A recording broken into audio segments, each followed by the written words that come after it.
Ito pa guys, panoorin natin yung tira ng kalaban. Grabe, umuusok. Yun lang, alanganin sa prepare. Tingnan natin guys kung ano mangyayari dito.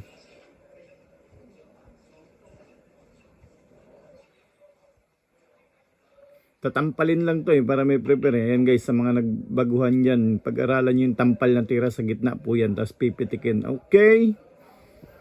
Yan, wag kalimutan guys mag-subscribe, like and share para pa-updated kayo sa mga bago nating video. Okay po?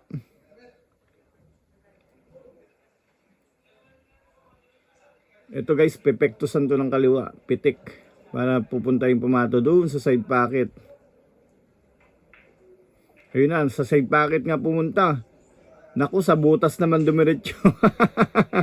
Napakamalas naman ng mga boss. Wala na, 3 balls na lang si JB Sukal.